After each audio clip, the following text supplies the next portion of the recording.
This question is from Amala. Tell us about Draupadi and how we can avert the disgrace that is heaped upon Draupadis of today.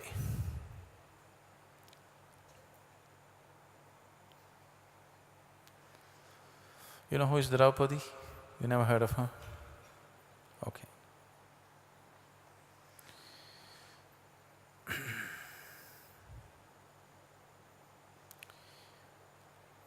Draupadi's original name is Krishna. Krishna is masculine, Krishna is feminine. But in South India, the male name itself has become Krishna. So when we write it as feminine, we write it with two A's at the end, Krishna. So Draupadi's name is Krishna. She's called Draupadi or Panchali because she's King Draupada's daughter, she's Draupadi, because she's referred to with her father's name as Draupadi. She's called as Panchali because she comes from the kingdom of Panchala. The princess of Panchala is Panchali, but her original name is Krishna. Draupadi's father, Drupada, has a vast kingdom, a very powerful army. He is a wise and noble king. He is not part of… At that time, there were a few tyrants who were trying to conquer the whole land with all kinds of crooked means.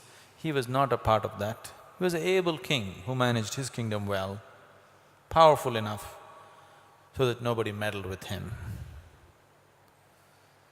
Draupadi had two brothers, three brothers. One is Drishtadyumna, another is Yuyushtu, the other one is not so significant, the third one is Shikandin.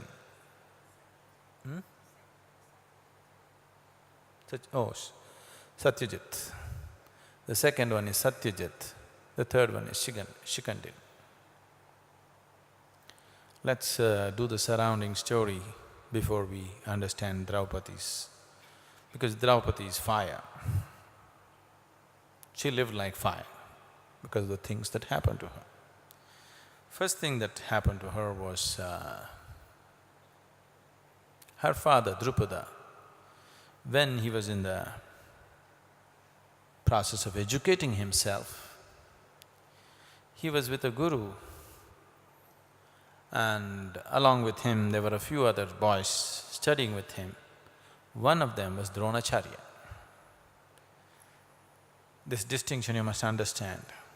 In those times, Kshatriyas, the ruling class, always went for martial arts training. You know, learning archery, fighting with the mace and so many other kinds of using arms and weapons. At the same time, a certain class of Brahmins who were supposed to be priestly class, but they also went into weapon training. And usually all the teachers were Brahmins. Even if they have to teach the usage of arms, even those teachers were Brahmins.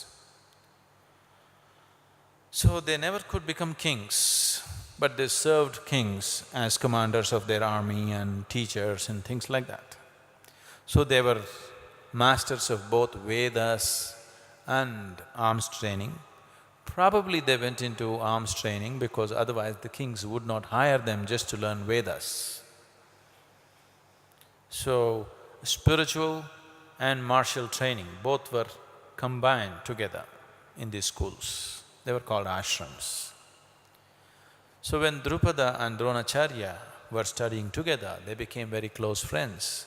One is a Kshatriya from a ruling class, another is a Brahmin. Dronacharya became a great expert in archery.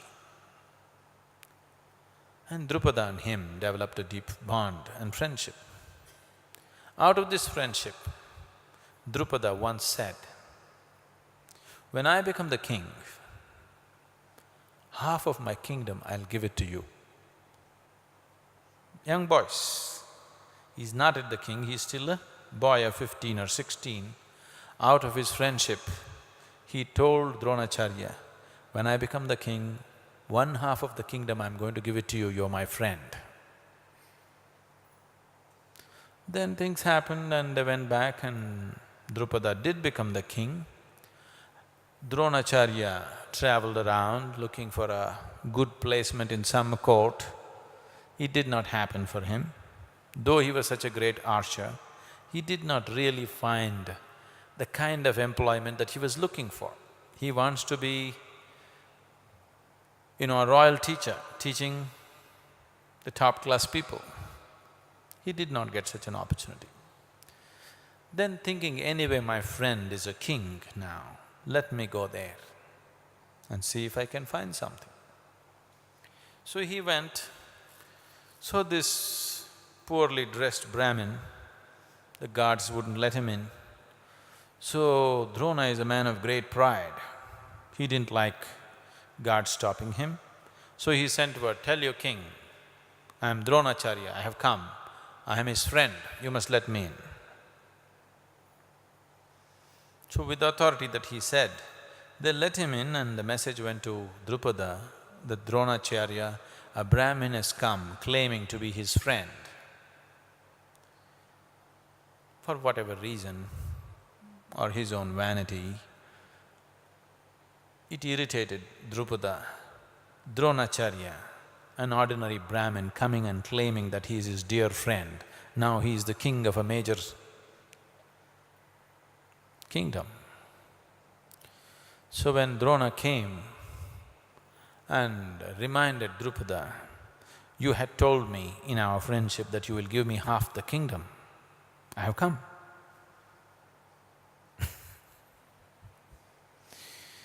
So Drupada said, only a king can be a king's friend. A beggar cannot become a king's friend. Don't you nurture such foolish ideas. You are nobody. Look at yourself, how you are. You are nobody. You cannot be a king's friend. If you want to seek the friendship of a king, you must be of the same status. A beggar cannot seek the friendship of a king, such things don't happen. Move on. Dronacharya felt hugely disgraced. He said, I will take revenge for this. I will not let this pass, and he walked out in anger. So from that day, hate was burning in Dronacharya. Then he was hired by the Hastinapura kingdom as the royal teacher, so he started teaching the most powerful of the princes, the Kurus, the 100 Kaurava brothers and the 5 of the Pandava brothers. And when Arjuna became an excellent archer, a top-class archer, out of his gratitude, Arjuna asked Drona, what is the Guru Dakshina that he would like? He would offer anything. Drona is already reputed to extract mean, very mean Guru Dakshinas from his disciples. In between, story inside a story. Ekalavya was a tribal. He wanted to learn archery. He came to Dronacharya's school. Drona brushed him aside saying, we don't teach tribals here. This problem is there everywhere.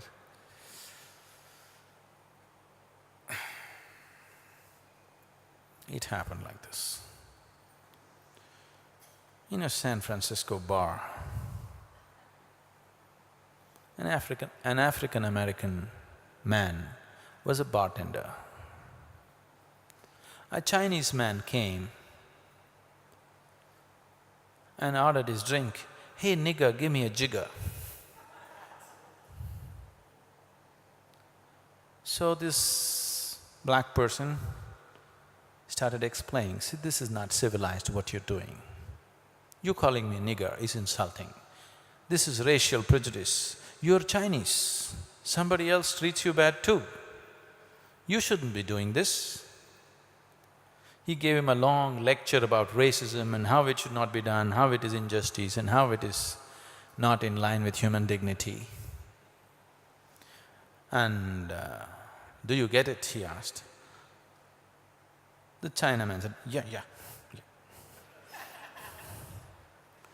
Now we will try it out. See, now I will go out. I'll enter the bar and come. And I will say something insulting. See how it feels for you.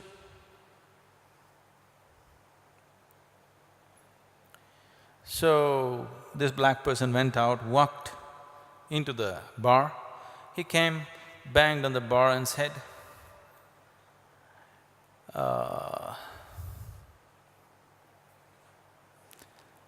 "Hey chink, give me a wink."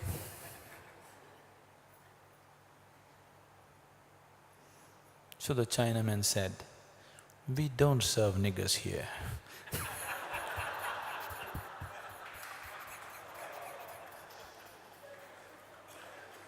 So when Ekalavya went to Dronacharya, Dronacharya just said this, "We don't serve niggers here."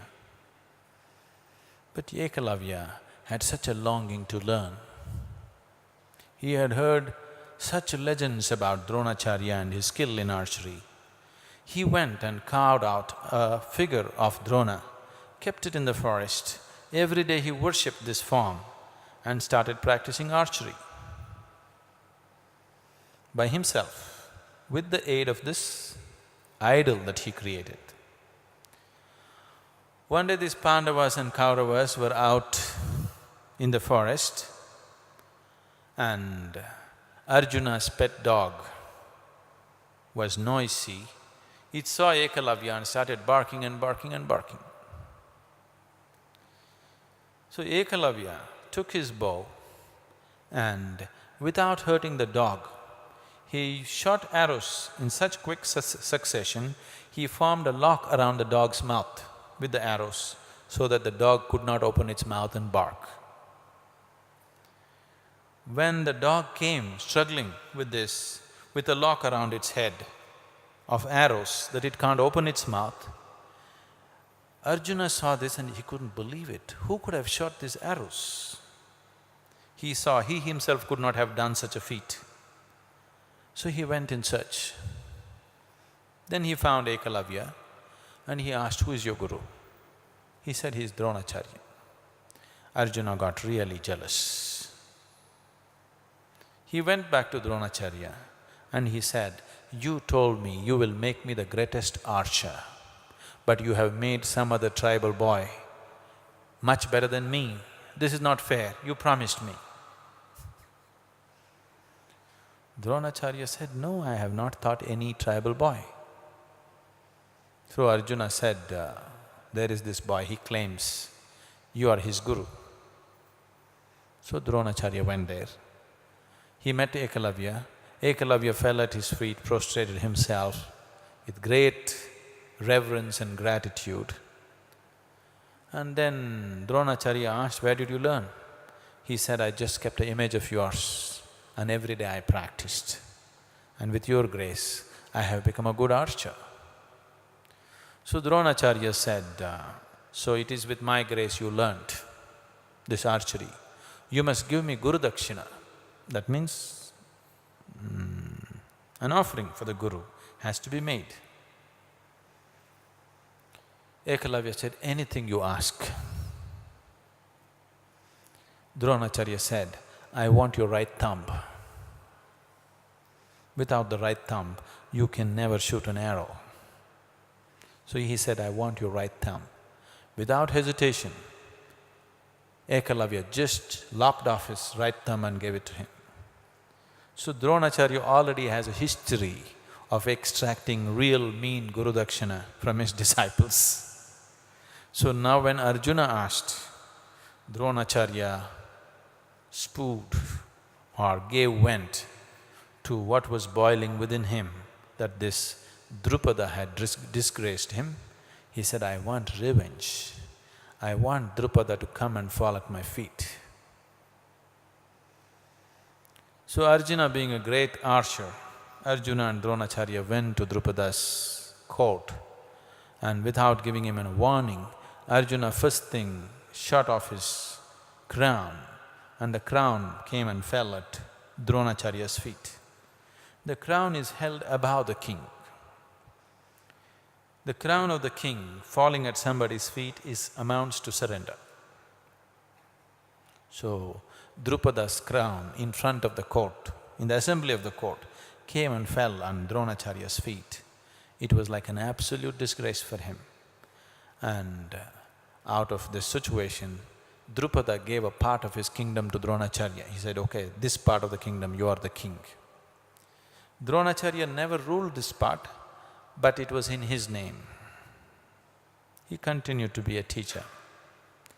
So Drupada, after this happened, he wanted to take it out on Dronacharya. But nobody is empowered to kill Dronacharya because he's such an expert archer. Those days, killing somebody does not mean you can go and shoot him from the back. If you have to kill him, you have to fight him in a duel. So there is nobody who can do it. So Drupada went into a long penance and sought a son who could kill Dronacharya. And with this blessing, Drishtadyumna was born. He was destined to kill Drona. He was growing, training and waiting to kill Drona one day.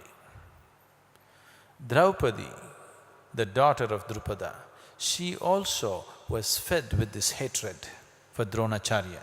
She was also a raging fire within herself, wanting to somehow avenge the disgrace that her father had been through.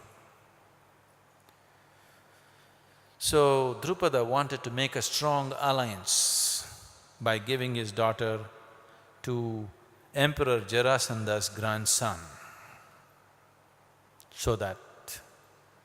oh no. Emperor Jarasandha's grandson was one of the contestants who wanted to make this alliance because Drupada is a powerful king. So they were looking for an alliance where a very powerful alliance will happen so that someday, because right now Dronacharya is under the protection of Hastinapura, a great empire, if they have to get them, they need a powerful alliance, so they were forming this. So when Draupadi came to marriageable age, she was to be, a festival of choice had to be arranged.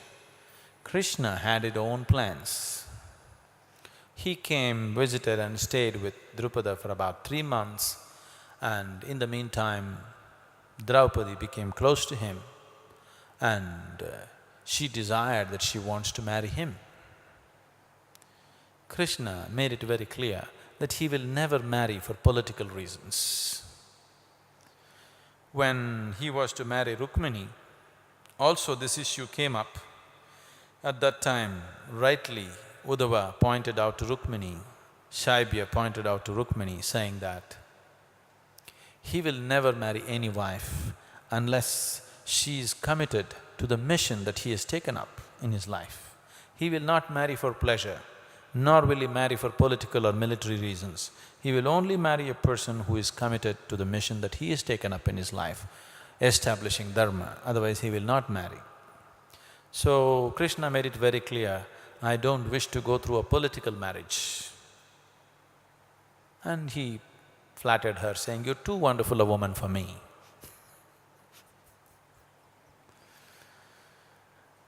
Draupadi was insistent that she wants to marry Krishna, but Krishna stayed away from it. Krishna was interested that Arjuna marries Draupadi so that a proper alliance will happen. Out of that, tomorrow he can establish his dharma, because Drupada is a very just king. If the Pandavas or Arjuna becomes a king, together they can establish more balance to the society. Rather than Jarasandha's grandson marries means evil will happen. If Duryodhana marries, Duryodhana is very keen on marrying Draupadi. That will also lead to that.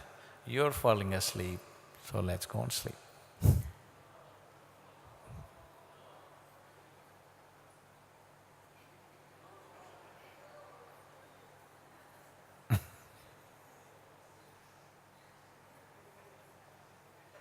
Do you really want to go on with the story? Sleeping ones, I'm asking the sleeping ones.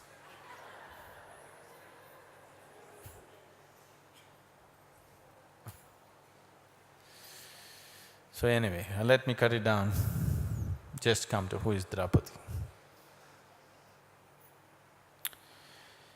So in the end, when the Swayamvara came,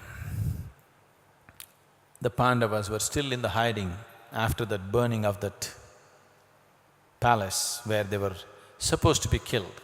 Everybody thought they are dead, nobody knows that they are alive.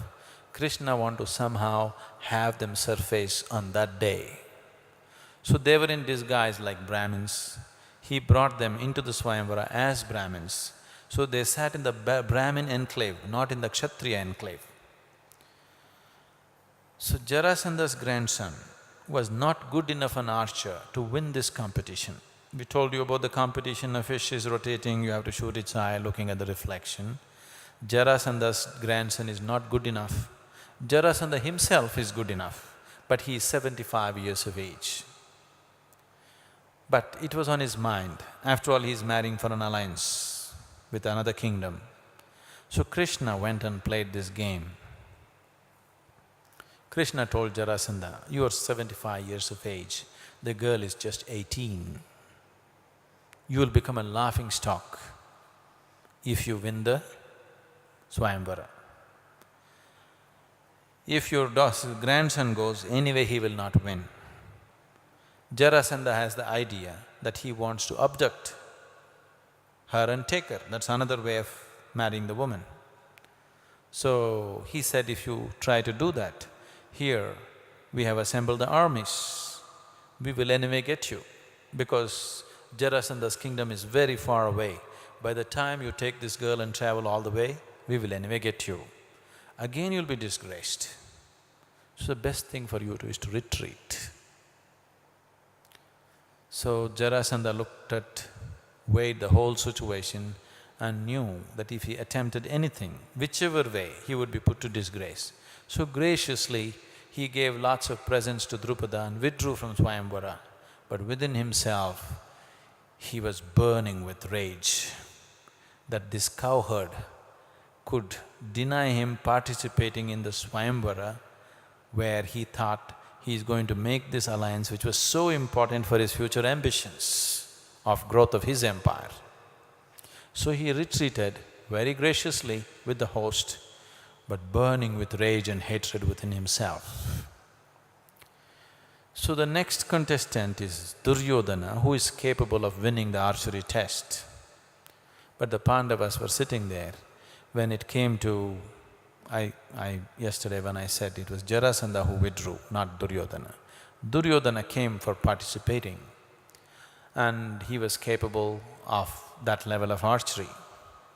When he was just about to shoot, he was looking at the reflection, focusing on this and getting the hang of it, and he wants to shoot when he had his bow strung. Bhima, from the Brahmin enclave, according to Krishna's instructions, he laughed aloud. Ha ha ha, he went. Duryodhana did not know that they were alive. He had put them to death.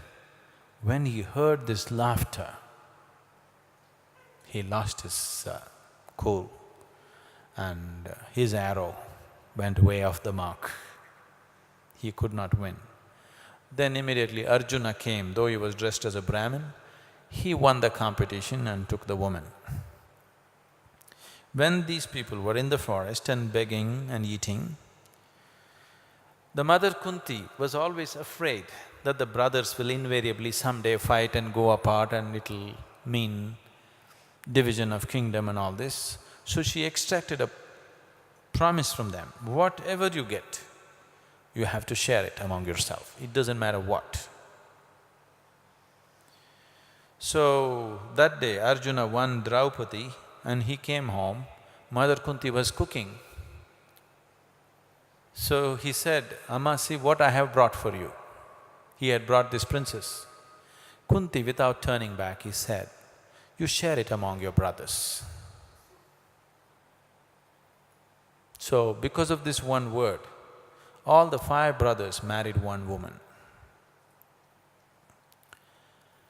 So it was conducted in a certain way. They had other wives, but as a queen, they had only one queen among the 5 brothers who were all kings by their own right. So later on, when these people, these 5 brothers went and they were supposed to get half the kingdom, they did not get it. Various manipulations happened. Every time they were supposed to get it, Duryodhana threatened that he will commit suicide.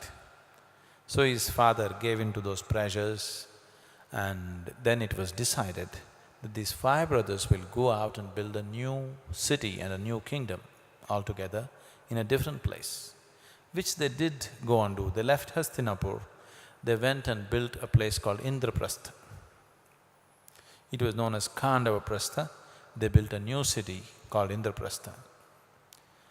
And within a few years, they made it into an absolutely beautiful city, and they built a great palace for themselves, where they used crystal sheets like glass sheets, and they had water underneath that it looked like a live pool, but when you walk on it, there was no pool, you could walk on the pool, and some places there were real pools.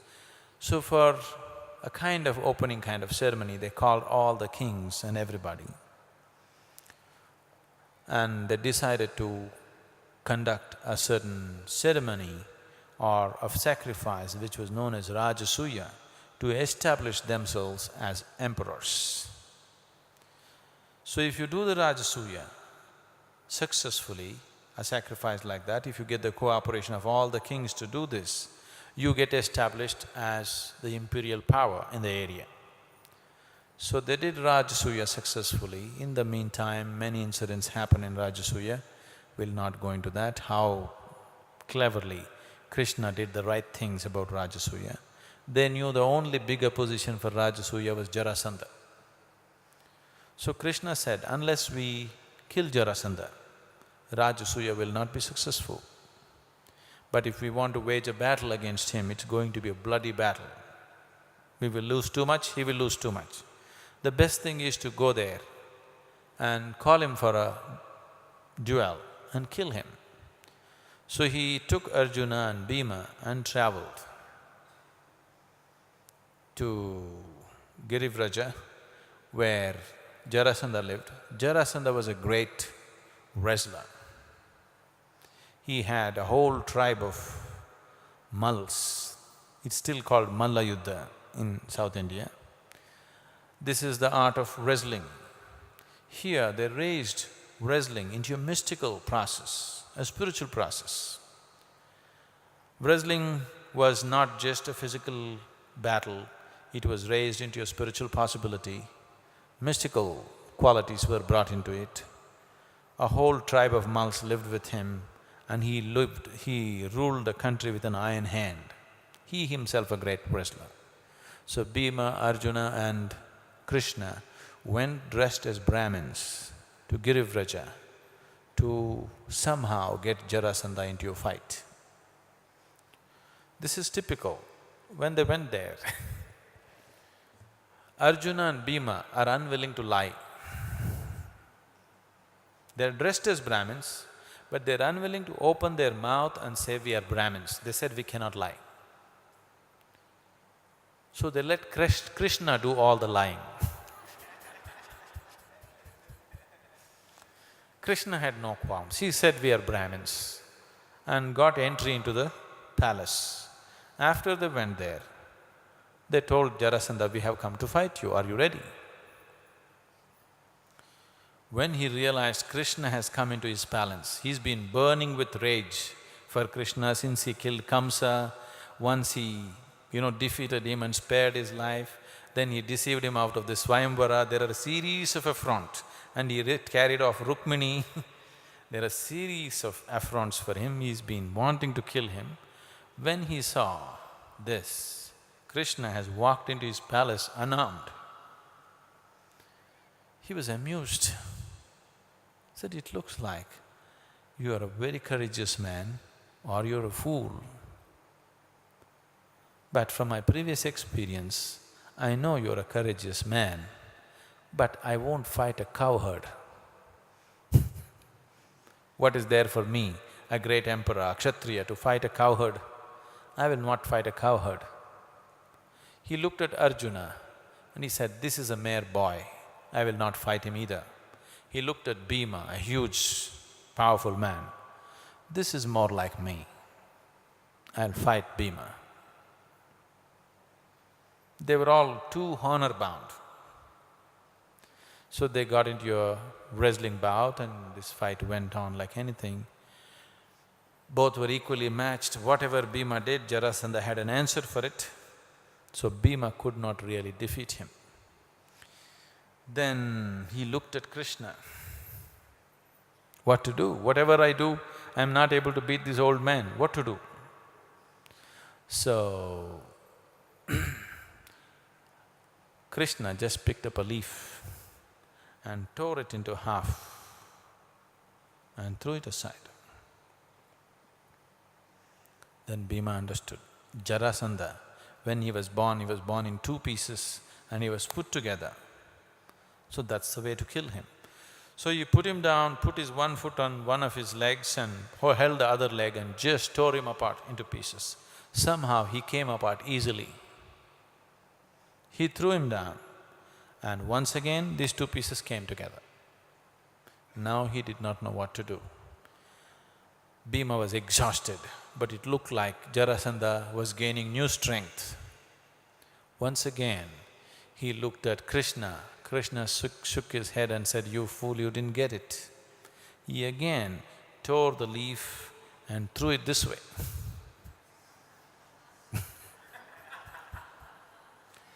Then he again tore Jarasandha into two pieces and threw him in two pieces in opposite directions.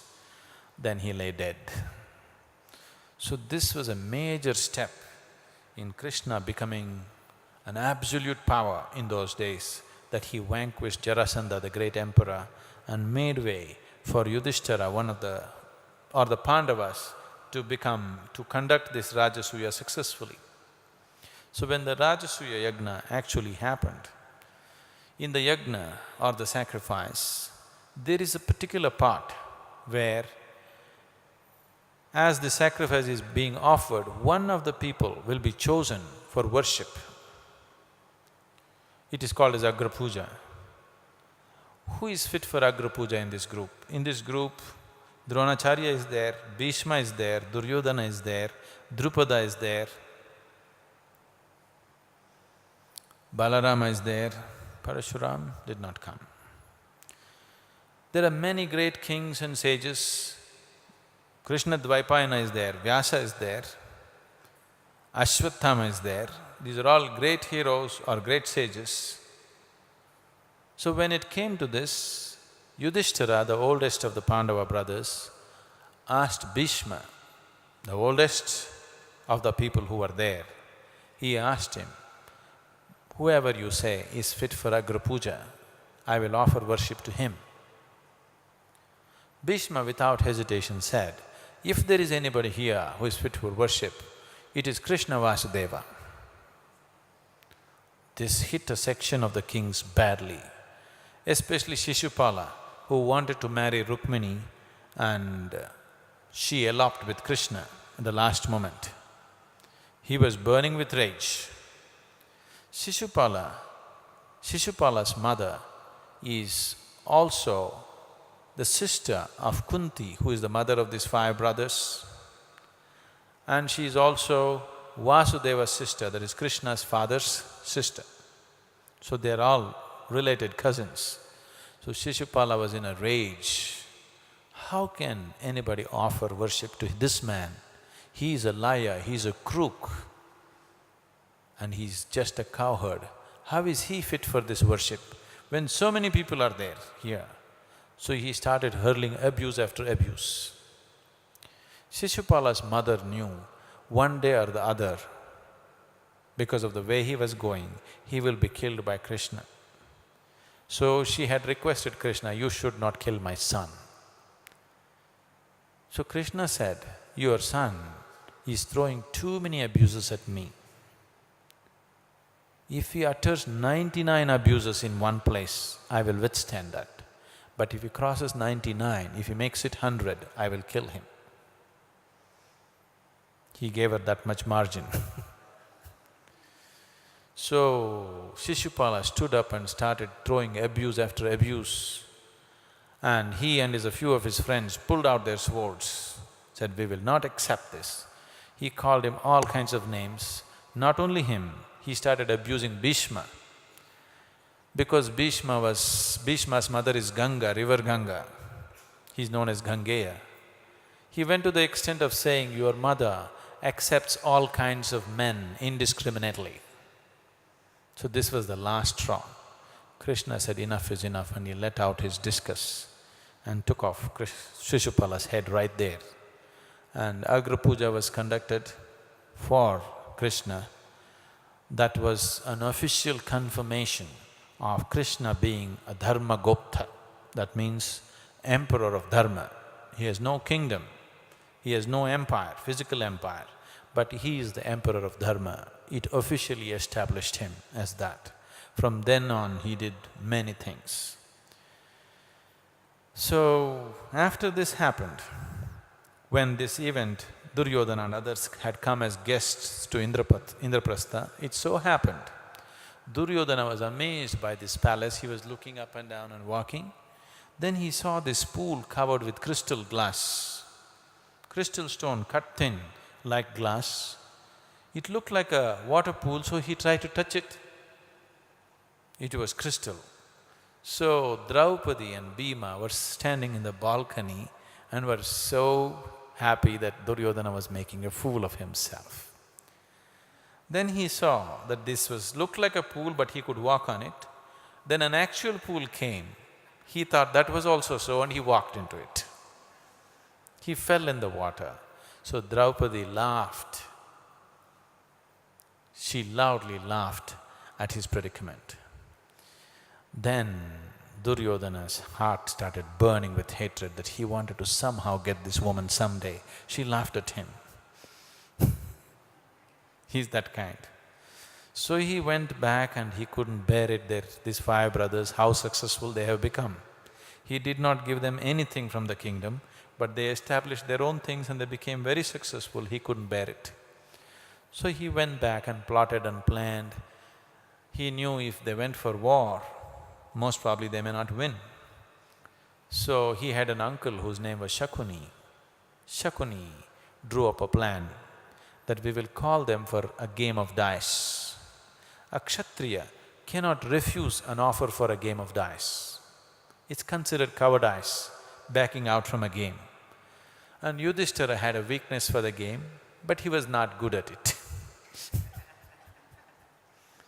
Shakuni was extremely good at it, he was a master of the game. He said, you invite them, we will rob the kingdom out of them. So, the 5 idiots came, they played a game. Initially, they lost money and jewels and properties, personal properties. Then they staked the kingdom, lost it. Then they instigated, you still have your brothers, you can stake them. One by one, he staked the brothers and lost them. Then they encouraged, they wanted Draupadi, your wife, you can stake her. If you stake your wife, if you win, you take everything. If you lose on your wife. The fool went for that also. Then they were so happy. They said, your brothers and your wife and yourself, all of you are our slaves now. You lost the game. So Duryodhana immediately said, go get that woman, where is she? A messenger went and asked Draupadi to come into the court. He said, your husbands have lost the game and they staked you. She was mad with fury. She said, how could they stake me? If he had already lost the game, he had staked himself and lost the game, he's already a slave. How did he get the right to stake me? That's not the point, you have to come. She refused. So Dushyasana, one of the brothers, went, held her by the hair and dragged her into the court. Never before such a thing has ever been done in the history of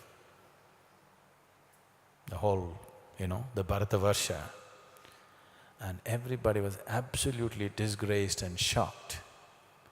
But these people are going technically. They lost the game. She's a slave woman now. We can do what we want with her. And then Karna went one step ahead and he said, even the clothes that you're wearing, all the 5 brothers and this woman, the clothes also belong to us. Drop it. The 5 brothers dropped their upper cloth and stood in their undergarments. Draupadi, at that time, she was in her periods, so she was in a single garment. And they tried to disrobe her right there in front of the people.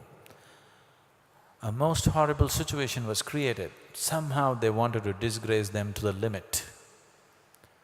Then Krishna intervened. She called out Krishna. So a miracle kind of situation happened. How much ever they pulled her garment, it just kept coming and coming and coming, but she was never disrobed. So they left her at that point, but it was bad enough. They lost the kingdom, they lost everything as slaves.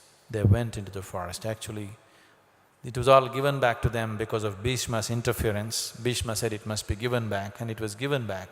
But again the fools came back for one more game and lost it. Now they had to go to the forest for 12 years and live incognito for one more year. In the meantime, in that 1 year, if they're discovered, they have to go for another 12 years.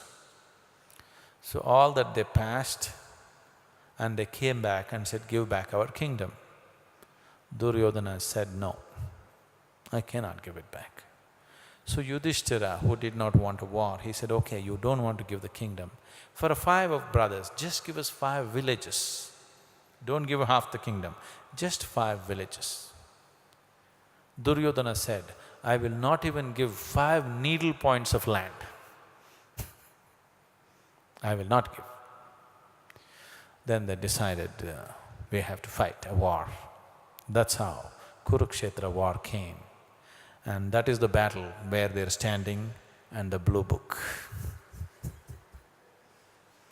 And when this happened to Draupadi, that they tried to disrobe her, Bhima took a vow that Dushyasana, who tried to disrobe Draupadi, he said, one day I will break you open and drink your blood. Draupadi's hair came loose. She said, unless one of you bring Dushyasana's blood and smear it on my hair, I will not tie my hair again. So all these 13 years, she left her hair loose, she never tied it.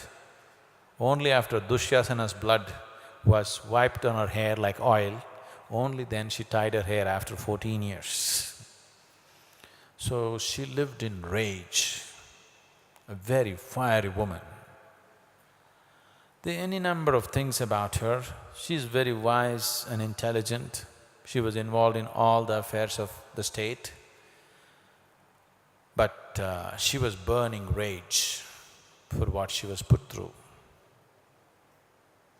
So how do we see that these things don't happen in Bombay? In Bombay, nobody is disrobing them, they are disrobing themselves.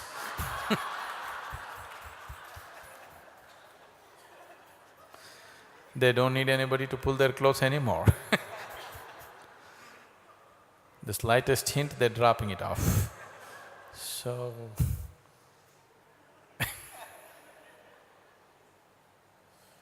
So whatever injustice that is happening to a woman, how to fix it?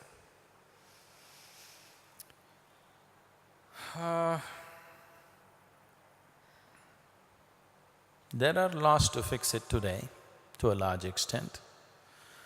Maybe in a city, the laws work to some extent, or to a large extent, I would say. In the rural areas, in remote places, it is still the social law, not the legal law, which works. So in each place, the social law is different from the legal law. So many things happen, many terrible things do happen in some places. But what you need to understand is, it's not just for the woman, that happens to the man also. The injustice is happening to the man also, isn't it? Anybody who is powerless, for them injustice is always happening. Man or woman is not the issue. So it's better to address injustice as injustice rather than giving a sexual tilt to it. It seems to be more unjust when it happens to be a woman because she's physically little more helpless than a man. But many times the social situations are such, your physical strength has nothing to do with what happens to you. Isn't it so? Only in some situations your physical strength means something. But otherwise your physical strength doesn't mean anything. You do go through pain and disgrace and injustice, and these things happen to men also and women also. It has to stop on all levels. It won't stop. We just have to work to see that it's minimized.